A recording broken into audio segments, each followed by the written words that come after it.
English.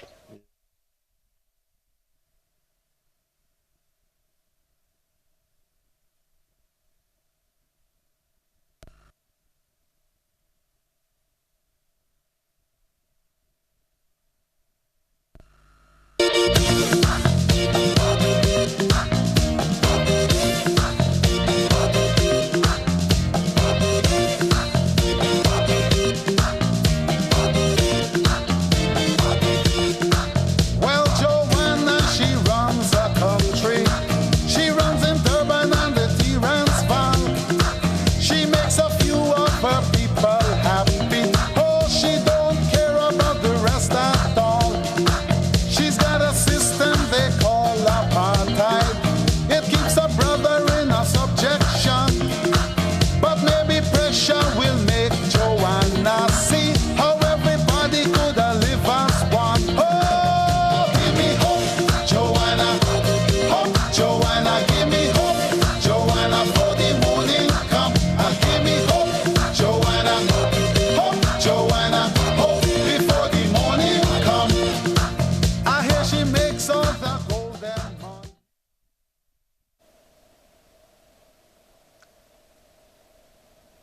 A very good evening and welcome to the Guyana Reparations Committee's October edition of Reparations Now. This evening we will be looking at the Land Commission of Inquiry's work and the Reparation Committee's involvement in the work of the Land Commission, its contribution. On the 10th of March 2017, His Excellency President David Arthur Granger swore in the commissioners for the land inquiry into the commissioners for the Land Commission. And their mandate was to examine and make recommendations to resolve all issues and uncertainties with claim to Amerindian land titling, the individual, joint, or communal ownership of lands acquired by free Africans, and any matters relating to land titling. The announcement was mired in controversy, and His Excellency decided to separate the two. So on March 4th, 2017, Minister of State Joe Harmon announced that the investigation into Africans' issues, ancestral lands, and the Amerindian issues would be separated. As it has turned out, the commissioners have handed in an interim report. A report was supposed to be handed in by the 1st of November. The commissioners have handed in a report, and chairman of that committee has identified 3 areas of discrepancies. One, the dispossession of descendants of African Guyanese, dispossession of their lands, dispossession of freehold lands through fraudulent practices, and through a lack of harmonization of land laws among land management agencies. This evening, we will be looking at those dispossessions and those dispossessions under 3 headings or 5 headings. Dispossession involving murder, dispossession through acquisition of African lands by state institutions, dispossession through bullyism, corruption, etc., dispossession through fraud, betrayal of trust, and the instance of a heritage village, Barakara, still to receive regularization of its land. To take us through this discussion this evening, we have in studio with us the rose between the thorns, or the thorn between the roses. We have got Sister Isla Barry to the extreme right. Sister Isla Barry, and she is going to be speaking to us about a very interesting case.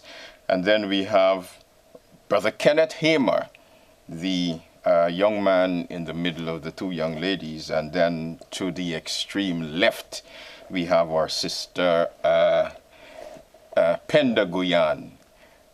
A very special welcome to you this evening.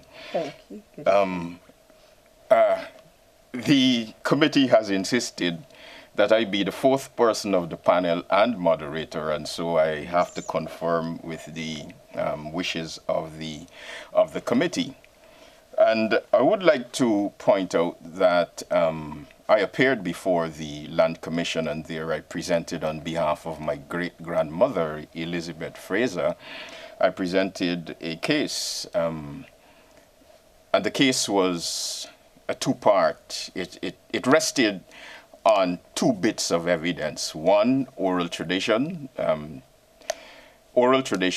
secondly, the retrieval of some documents. The basic document which existed was a 1957 Court of Appeal notice which pointed to two leases, lease number A1421 and lease number A3474. Suffice it to say, we could not find lease number 1421, but what we found was lease number A3474, which gave to Elizabeth Fraser, Joseph Fraser, and one Carvalhal 485 acres, 485.362 acres of land on a 99 year lease in 1927. My grandmother, Elizabeth Fraser, subsequently died suddenly in the early 30s, around about 1933, oral tradition says. And then her husband was murdered in the Maikoni Creek in 1940. Whilst this was going on, the lease was reappropriated to beginning in 1933 and ending in 1990 something. It was reappropriated repeatedly into a number of persons' hands. But this is what is interesting. In the 1957 High Court case, which is a document that we have got, the judge stopped the case and said, listen, I would like to see the descendants of Elizabeth Fraser, because here is a matter concerning land which she has, and she has her heirs have not put in an appearance, and so they sent for the heirs. And so when one looks at the fact that, you know, there was this case in court concerning Elizabeth Fraser's land, and none of Elizabeth Fraser's heirs appear, the sudden murder of her husband in the Maikoni Creek, her sudden death, and then this attempt to get this land and its consistent handing down. We are claiming that there was some kind of miscarriage of justice. And so I think that's enough for that. I would like to ask Brother Hema to give us his experience, his understanding of the dispossession of Africans through bullyism, corruption, etc., and to speak specifically to Virgin Nugent, Strawn, and Coca, in which one powerful person has dispossessed 3 African groupings of their lands. Brother Hema. Thank you very much, Brother John. It should be noted that the Virgin Nugent Agricultural Producers Cooperative Society, which got their lease for state lands in 1968, they were bullied off of that land of 250 acres. Someone went and squatted on those lands. They tried to get redress in relation to same, getting the squatter off, They went everywhere, and no one, they were listened to, but no one did anything to give them redress. In 1987, up to this present day, the squatter is still on the land. They took the matter to court, and no decision has been made. There is also another group, the Virginian Agricultural Land Society, better known as the Ancestral Land Society.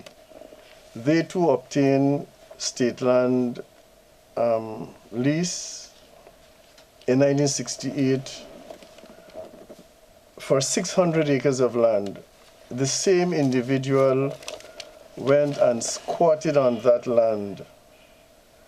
The matter went to court, and to date, no decision has been made. Since 1995, the matter has been addressing the attention of the court. And as I said, he bulldozed the land, destroyed the buildings. He used chainsaws, cut down the coconut trees, mango trees, and other fruit trees, destroyed the rice, and he even fenced the area.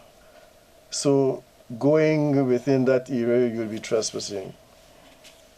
Several reports were made to the police, and those persons who made the reports were then detained by the police. No justice was being given. There's a third instance where the same individual is occupying private persons' lands that they have titles for. 10 years in court, and the person has breached the court order, is not removing from same. And this is showing clearly that some persons can use the court system for their benefit, and in doing so, injustice is being done to the rightful legitimate owners of these lands. And it is disheartening to know that since 1987, when I was an officer at Virgin Union, this individual squatted on those lands. And today, 2017, the same individual is there.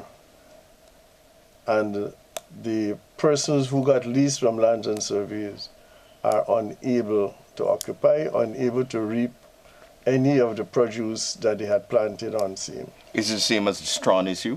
The same with the Strawn issue. There's three groups: the Virginian Agricultural Producers Society, the Virginian Land Co-op Society, better known as the ANCOCO, and the Strawns. They have titles on lands by the river that the gentleman is in beneficial occupation of. They can't have use of it. Okay, before we ask Sister Isla Barry to speak on the very interesting friendship case, I would like to point out that Brother Hamer, the brother who just spoke, is a part of the Guyana Reparations Committee's Land Committee, which has been instrumental in helping people to put together their cases. Over 20. He was very instrumental in getting me to know how I should maneuver to get the documents. Sister Pendaguyan, Sister Sarah Friedkow, and Sister Agatha Devent. And Brother Rudy. And Brother Rudy Gayan, we give special recommendations, special commendations to these people who have done a tremendous task in making the work of the Guyana Reparations Committee known, especially as it relates to the issue of land. I would like to ask Sister Isla Barry to tell us about her particular instance of dispossession through betrayal of trust. You know, you give your heart to people, breach of confidence, etc. Sister Isla Barry. Well, what I must say, my great-great-grandfather was Robert Roberts. He was the owner of some parts of land in Friendship on the east bank of Demawara. He passed on. His son, his grandson, which was my father, which they left wills that the family would obtain portions of these lands. Some has already gone by squatters and more other person, and the little that left, I was looking after it. Then, through my condition with my blood pressure and so on, my brother was looking after it, and he passed sometime 2015. A gentleman. A gentleman now, like a family friend, he make friends with me so that I could give him power of attorney and he would assist in like get back some of these lands into the family name. To my surprise, when I do learn is that he was looking after it for himself. When you say he was looking after it for himself, what did he do? He used the power of attorney,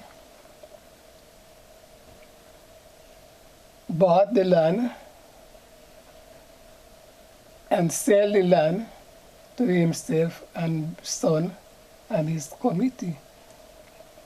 Okay, and so that is dispossession, that you would call that betrayal of trust, etc. Okay. Sister Pender, Sister Pender, hardworking member of the committee. Thanks, Sister Isla Barry. We're going to get an opportunity when in the call-in segment to develop these discussions. Okay. But Sister Pender, tell us about the Plaisance scenario and the Gaisuko issue. Well, before I talk specifically about Plaisance, I'd like to say that Plaisance is no different to a lot of the other villages. Like, for example, the Batches Adventure Paradise, Buxton, you know, all these areas. Sitting in the COI, which we did every single day, and listening to the cases, we realized that it's the similarities.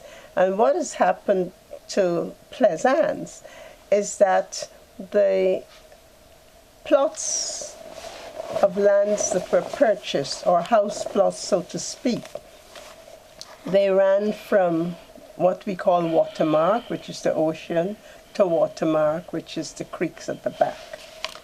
And so when someone purchased the land, a house plot, they automatically purchased approximately 500 acres of backland.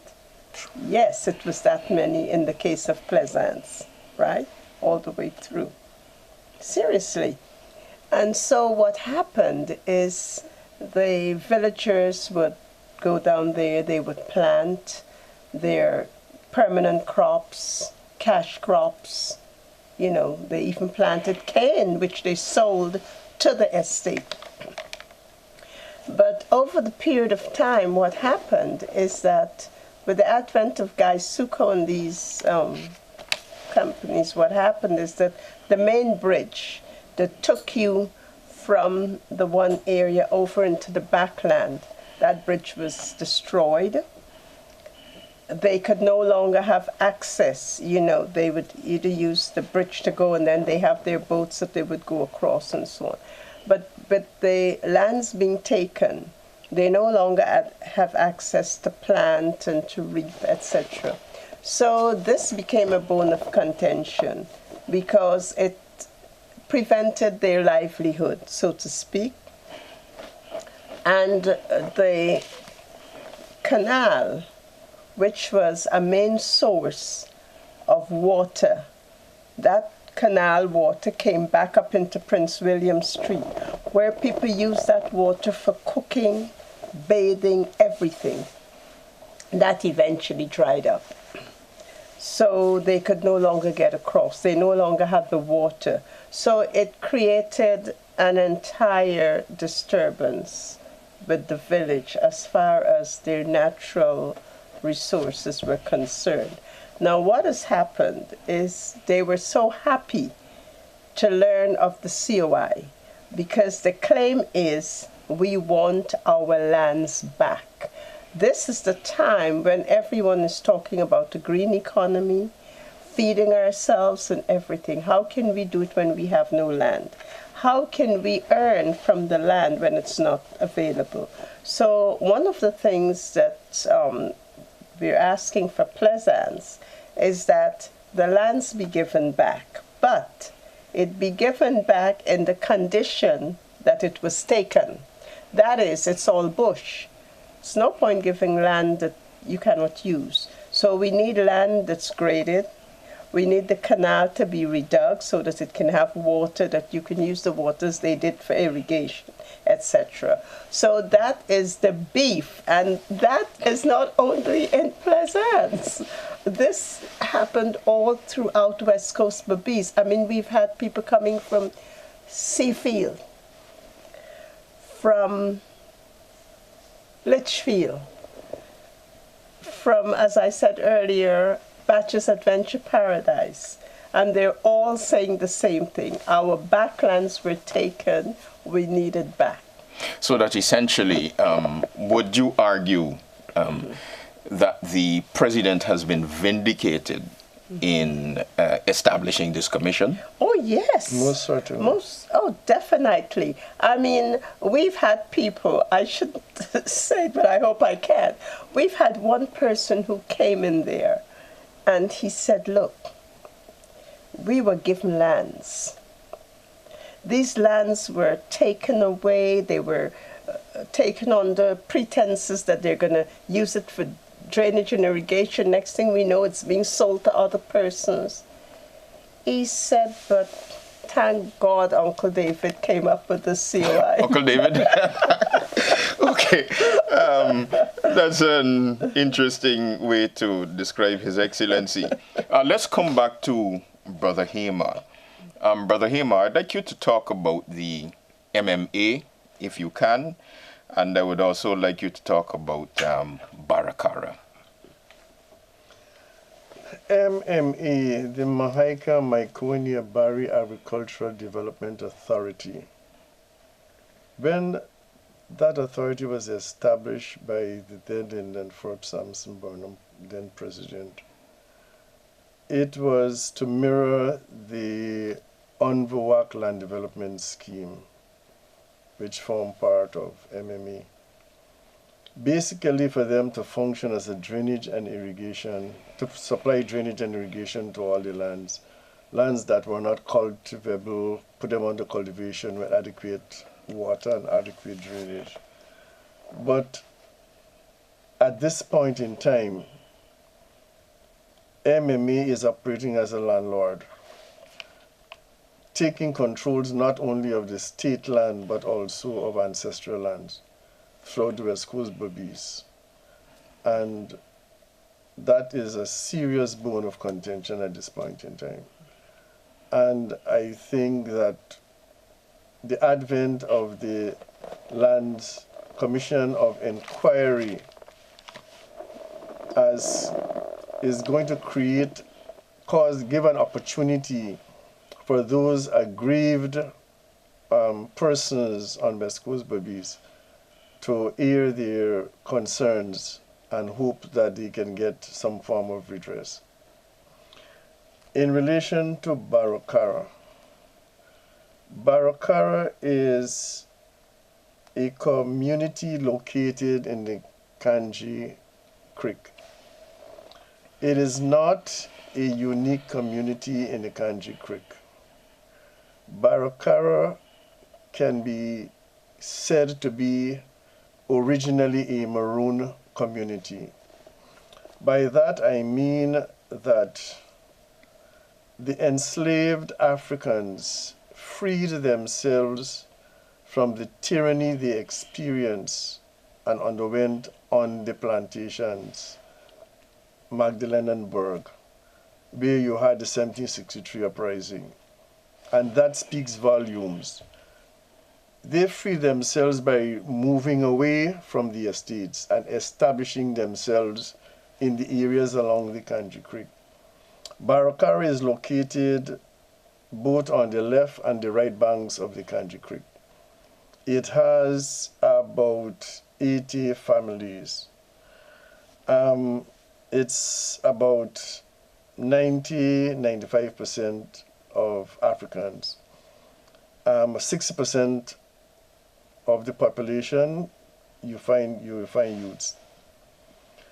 The problem with Barakara is that Barakara is not developed. It has no drainage, it has no irrigation.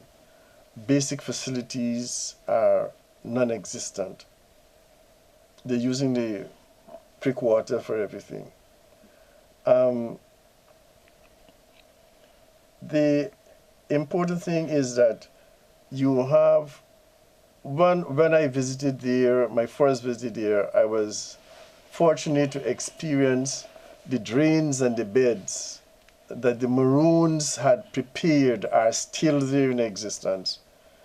You have rice that was planted over 300 years ago. Yes. The variety is still there. Still being planted. They have some coffee trees still there. It's one of the areas you can get the best source of crab oil. It has lots of potentials, but it's the opportunity not being given to them.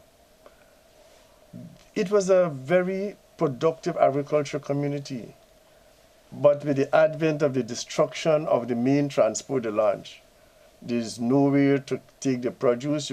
When persons going there to buy, they buy at whatever prices they want. But Brother Hamer, it's not encouraging. How do you see the Land Commission of Inquiry affecting the regularization of the Barakara community? Well, it would be an ideal issue if the Lands Commission, if they can be given a hearing, that, because I want to believe that Barakara is basically state land. But as was explained at the inauguration session of the land COI, those were Maroon lands that the enslaved Africans ran away from the estates and established communities. Their blood, sweat, and tears were there because they resisted being recaptured and taken back to the estates. Their navel strings were buried there. The placenta after birth were buried there. Their ancestors were interred there.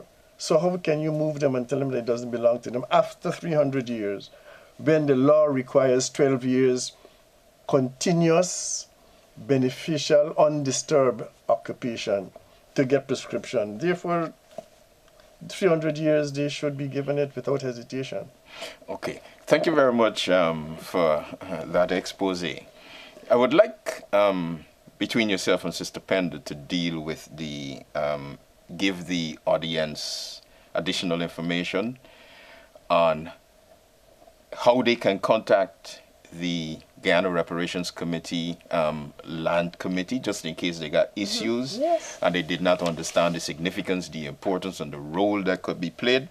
I would like to, I'd like to read something from a news release, which says, and I'm quoting here the Minister of State, Mr. Joseph Harmon, where he said, I get a sense that you are discovering that, this is speaking to the commissioners, he said, I get a sense that you are discovering that there are fraudulent transactions in the acquisition of land, and that there is need for an education program in some sections of our society.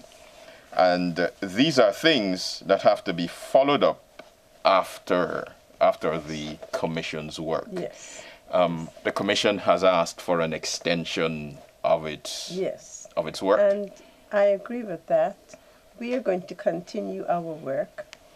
because we find that there's so much information that people are not aware of. They don't really know what to do, how to present.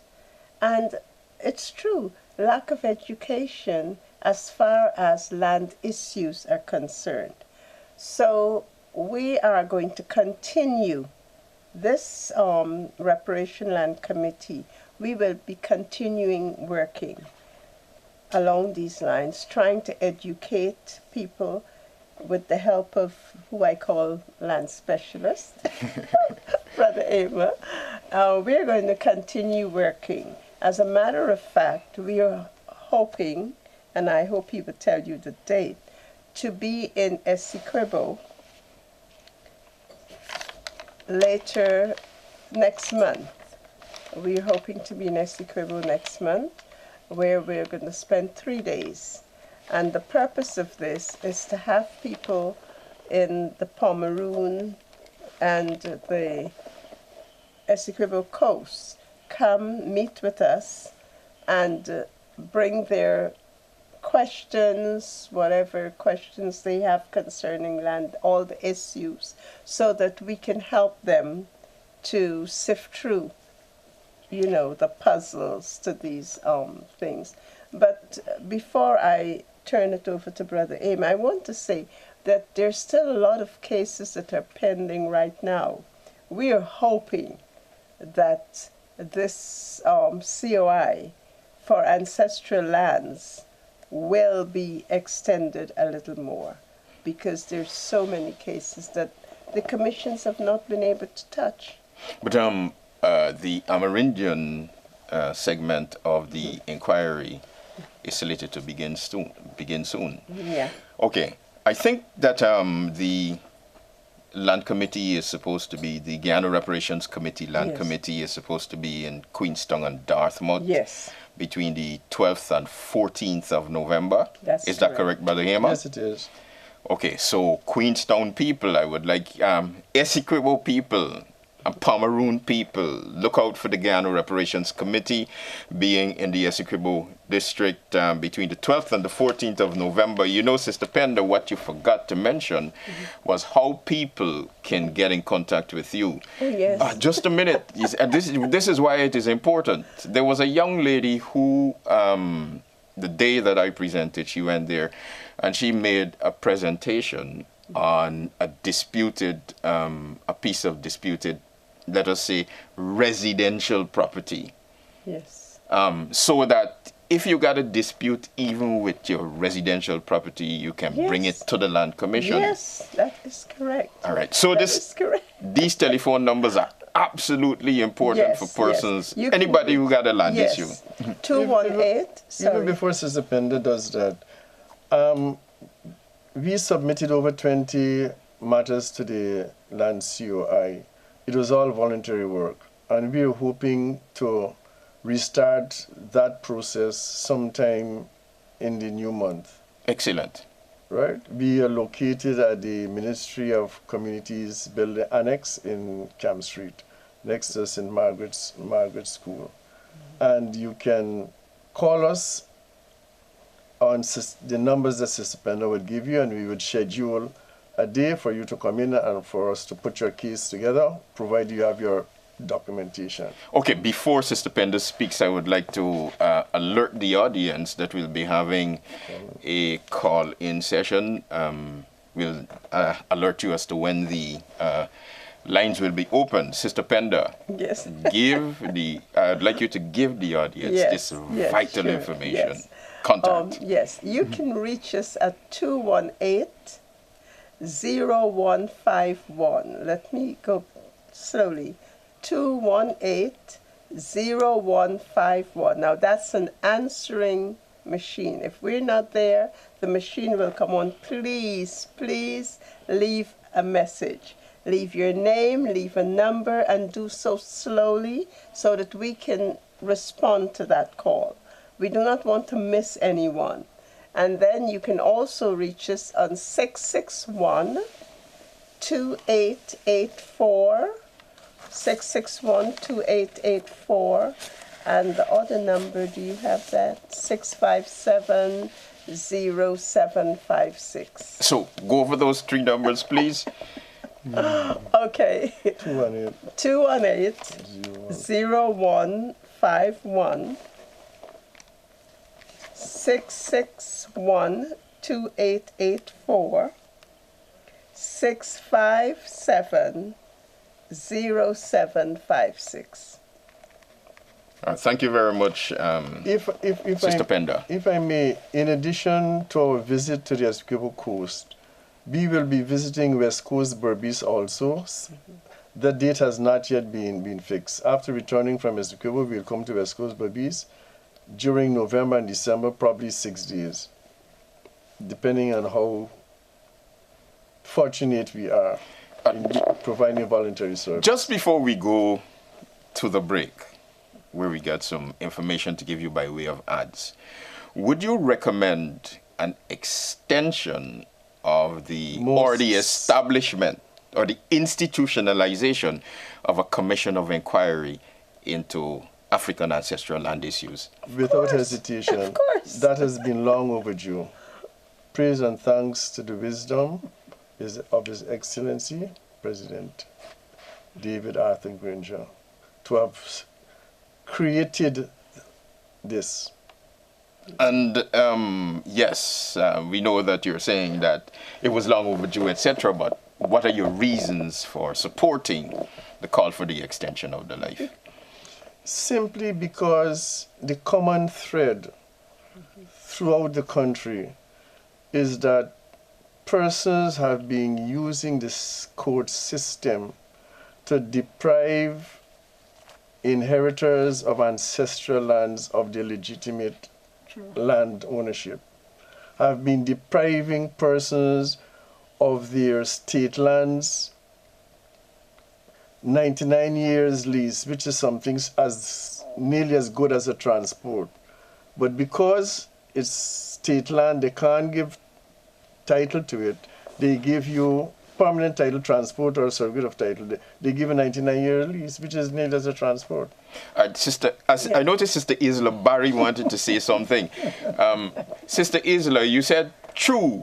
How do you feel as a citizen of this nation that an opportunity for redress for something as important, as emotionally connected as land, how do you feel about it? I feel great about it.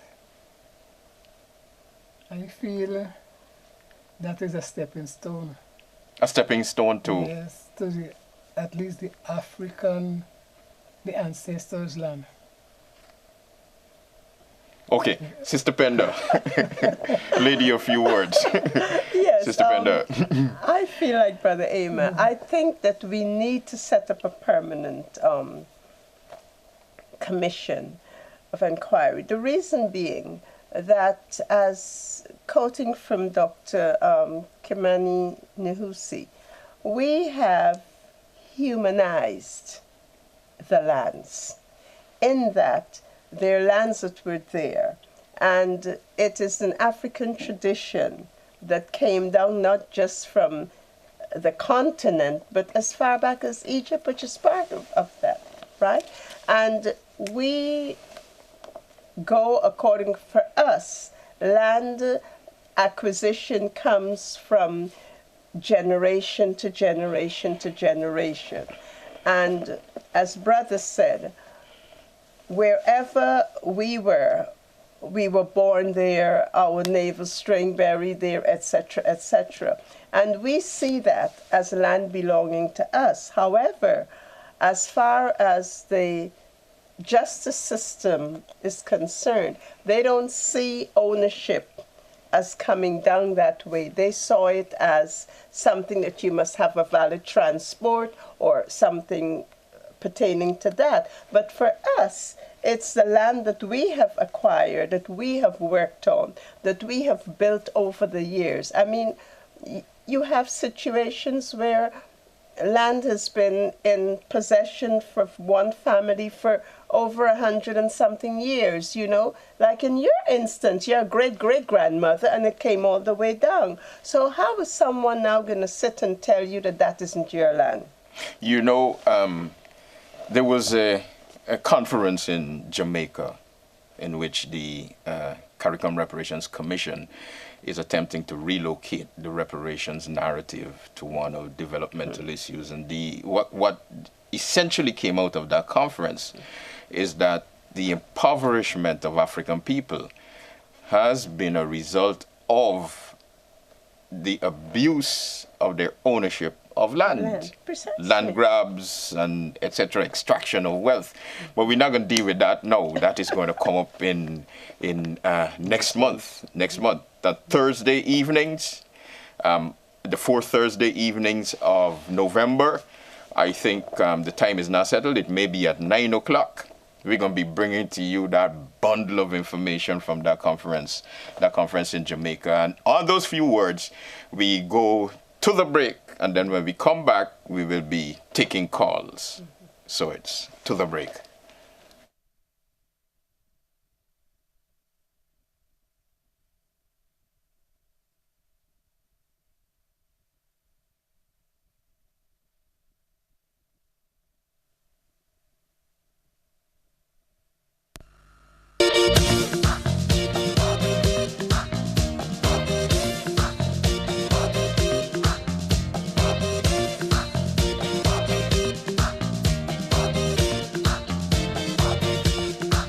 Well, Joanna, she runs a country. She runs in Durban and the Transvaal. She makes a few of her people happy. Oh, she don't care about the rest at all. She's got a system they call apartheid. It keeps a brother in a subjection.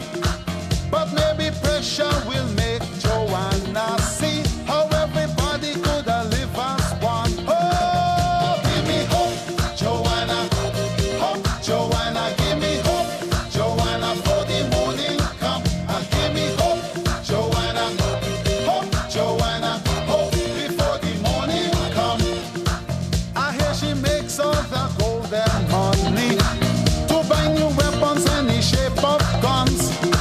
While every mother in a black Soweto fears the killing of another son, sneaking across all the neighbors' borders, now and again having little fun.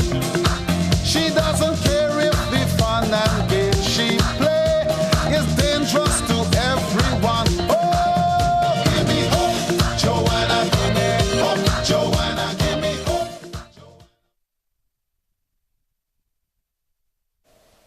Yes, it's time now for the listening audience, the viewing audience at home, to participate in this very important discussion. It has to do with its poverty alleviation, its historical justice, it is cultural, social, economic, and political justice in Guyana through the just recognition of Africans' contribution to the development of this country and their efforts to lift themselves out of poverty through the acquisition of land. The numbers are up on the television screen, and so it's time for you to come through. We've got a caller. Caller, you're on the air. Pleasant good night to the Spaniel. Yes. And could be my grandmother, and the other Mr. Brother there, my grandfather as well. I'm not so ageable. Right? And you're doing a good job as a moderator. Now, I will like those elders to change that logo from African Ancestral Land. It should be land going back to the rightful owner. All right, thank you very much. Is that all you've got to say? To finish now.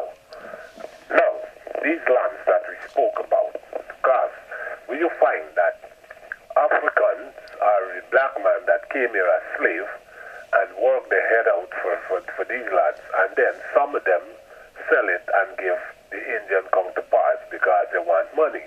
But the majority of land, for example, I have a brethren die at 83 the day, Mr. Kojo,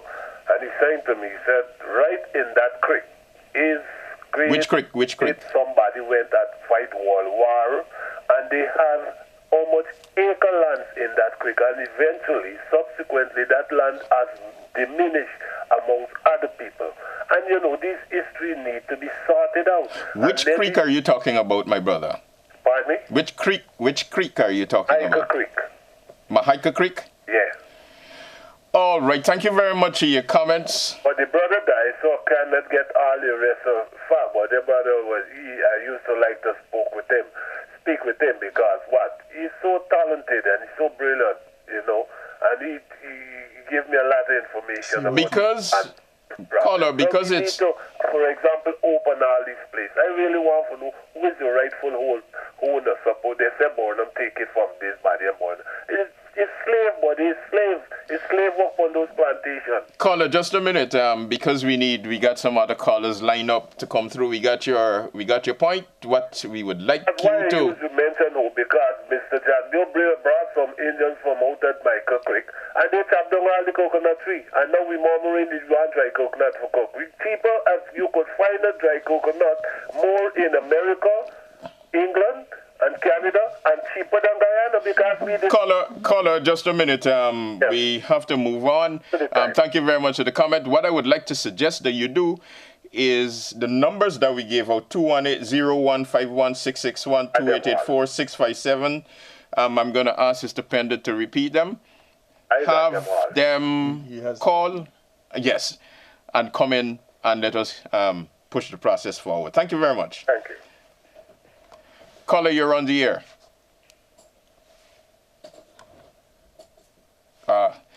Would you like to, whilst the callers, whilst we're waiting on the other callers to come through, is there anything that you would like to add based on what the caller has said?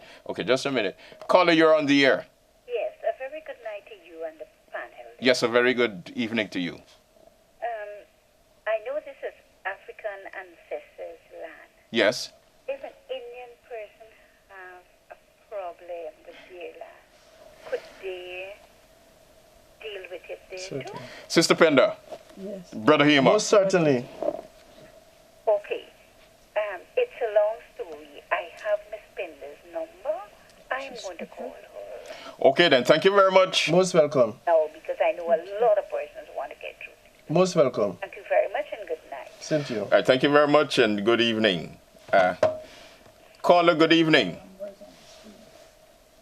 The numbers for the contact persons in the Guyana Reparations Committee, Land Committee, are on the screen, so make sure you get them. Caller, you're on the air? Good night. Yes, good evening. Here you are talking about friendship. Right? Friendship is with the slave bought friendship. Roberts was only the conservator. Roberts sunk with King and Francis Moore. Thank you. Thank you very much, sir, for that bit of information. What we would like you to do is you got the numbers on the screen. If you can give us that information, because part of the Guyana Reparations Committee's mandate is to do historical research, we would be absolutely grateful for any such information. Thank you. Thank you very much, sir. Any responses? Well, in relation to what the caller has said, each individual who thinks that he has a claim, right, need to come forward. And then all would be looked at, and then the decision would be made. That's the only way to finalize a problem. And can I say something? I don't think that what the sister was saying is that her family owned all of the place. That was not it. She was talking about her portion of land. So, I mean, I understand what the caller is saying, but nobody said that friendship was owned entirely by one family. I'd like to go back to Sister Isla, the lady of few words. What is it you would like to see in terms of in terms of the lands. What do you want? I want what concerned my grandfather down to us, that we should get it. All right. Because there is land up Lowood. We don't know if it exists. There is land at New Hope, up the East Bank. We don't know. When we inquire, nothing, you can't hear nothing about it. Is all of this in the Friendship area? No. Or these are additional pieces of land? In simple terms, Sister Isla's great-grandparent had titles to land, which were passed on from by wills to the beneficiaries. Okay. And all that she's asking for is those portions of land that Robert Roberts had come to his beneficiaries. They're not claiming all of Friendship. It's a simple issue. The inheritance that they should receive from Robert Roberts and not from, they don't want other person's rightful lands. Okay. Just what belongs to them. I've got that. I should have at the beginning of the program apologized for the late start. We had advertised that we would have begun at 7, and then we advertised that it would begin at 8:05, and then eventually we got started somewhere way past, around about 8:30, after 8:30.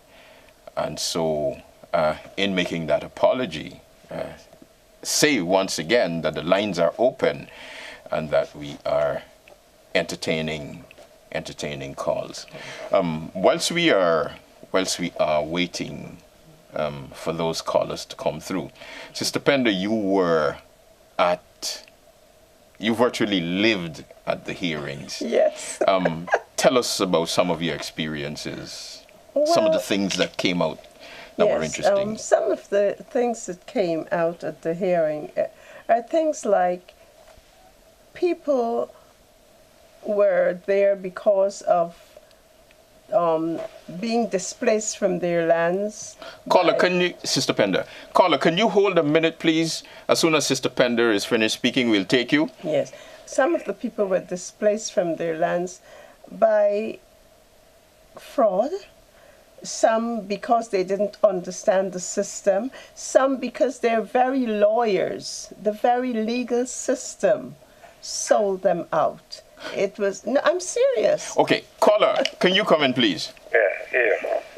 But since that you come in power, these people take advantage. These people, cronies, they go in the black communities, especially in Virginia, John, take away enough of them, black people copy the land. That's why you got to go and take back your land. The African people got to repossess back the land. I think what is, I think this is the reason why the Land Commission has been established, to establish a mechanism by which it can be done in an orderly fashion. Yeah, so if the PPP cronies like Jabio. All right, thank you very much. Thank you very much, caller. Thank you very much, caller. Good evening, you're on the air. Hello? Yes, you're on the air. Yes, I've been following the whole program, and I know of the past about the struggle. I want to contribute to it, saying that there's nobody can deny the contribution the slaves have given to Guyana, that they dug all the canals by hand, that they bought the land, walked home. So my whole issue is that why doesn't we have a national dialogue? Because it always ends up in somebody grab the land, somebody do this, somebody do that. It's a fact that those lands belong to the slaves. We can document that. We can have a national dialogue, and those people who got land from other political parties and cronies and so forth, I don't think it's that difficult to bring them on the table and show them the facts. And justice must prevail.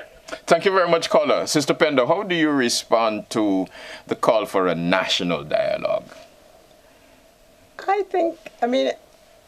I would welcome that. I really do. I welcome a national dialogue to deal with the issue of our ancestral lands, because, as I said earlier on, these are lands that we worked so hard on, as Brother Amos said, our blood shed on that land. Brother Hema, sorry, my apologies. Yeah, no, go right ahead. And Brother, he can Brother jump in Hema, any the call for a time national dialogue. A national dialogue, to me, is good, but where do we go after a national dialogue? Sister Isla, the lady of few words. What do you say about the national dialogue? I think it's good. Lady of few words. Caller, you're on the air. Yes, good night. Yes, good evening, sir. Yes, I'm calling from East Coast. I want to congratulate the committee and those people you have on the television right now, and for the job they're doing. And I really like what is happening, and I'm hoping that I can be part of that committee. I can volunteer to be part. Oh, it's very interesting, we forgot to say this. We meet every Thursday at the Museum of African Heritage in Barima Avenue at 5:30. I'll repeat that. The Guyana Reparations Committee meets every Thursday at 5:30 p.m. at the Museum of African Heritage in Barima Avenue, and we're inviting you to come participate and help. Barima Avenue in Bel Air. Okay. Barima Avenue in Bel Air. Thank you very much, caller. Yes. We have a few minutes remaining. Are there any closing remarks that you would like to make? But just after we take this call. You're on the air, caller. Yes, Johnny. Good night. Yes, good evening, sir. You must turn focus to Linden. The next election, 2020, you will have anything over from 29,800 something to about 32,000 or something. And therefore, you must get land space for those young people. I discussed with the Canadians, with the bauxite company, and they are willing to come on board, but they said the government never discussed it with them. Canadian company? As Guyana National Congress, I discussed it. They're willing to come. I want to get rid of the Russians. All right. Thank you very much, caller. Thank you very much. Working with a company with a Thank you very much, caller. 9,000 people. That is starvation. So you got to focus in Linden now to get land space for micro industries. Thank you very much, caller. Thank you. Can you go right ahead, please? Good night. Yes, good evening. Them Robert sell out all the share of friendship land. Say that again, please. They sell out more than them land they have friendship. Both of them belong to them. Okay, thank you very much, caller. That's a very interesting comment. Talking about selling out. Yes, closing remarks, please. Thank you very much, callers, for your participation. Closing comments, please. Sister Penda. I want to say that I know that the extension, us being in Essequibo and, as brother says, in Berbice, will be well accepted because there's so much issues to do with our land. I am very grateful to the president of this country and to the commissioners, because they were awesome and they did a very good job.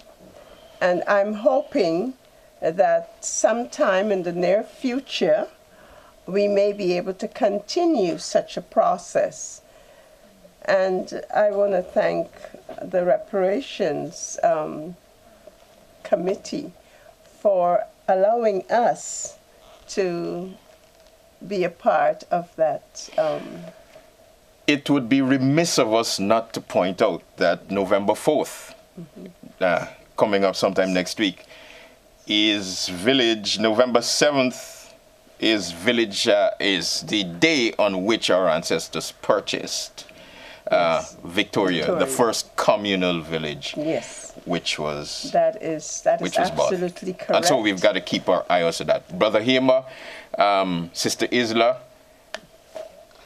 Yes, I want to say special thanks party to Brother Eric, who initiated the formation of the Reparations Land Committee for us to submit the matters. In addition to that, the Lands Committee appointed by the Commission of Inquiry by the President, to me is just scratching the surface. And so we're hoping that with our visiting Essequibo and West Coast Bobbies, that we'll be able to turn in lots more of issues which will justify the continuation of the work of the Lands Commission of Inquiry. And the lady of few words. I know you can only take about 3 seconds. I must say thanks for having me here. And I think that the Land Committee is doing a good job. Okay, thank you very much. And a point of correction, the National Village Day will be on November 7th. And it is in commemoration of the purchase, the Africans in Guyana's historical purchase of Victoria Village. If I may, the name Victoria is as a result of the name of the Queen. Yes. And for that village to use that name, permission was sought from the Queen, and she gave permission, hence the name of Norbrook to Victoria. And New Orange, Nassau to Buxton, etc. Yes. It shows that our foreparents many of them couldn't read and write English, but they made representation and demanded the rights. But they were very informed. Very informed. And so it is our responsibility to be just as informed as our ancestors until we meet in November, first week, first Thursday, second Thursday, third and fourth Thursday, to discuss matters of importance to African people in this country. Until we meet then, once again, it is time for reparations now.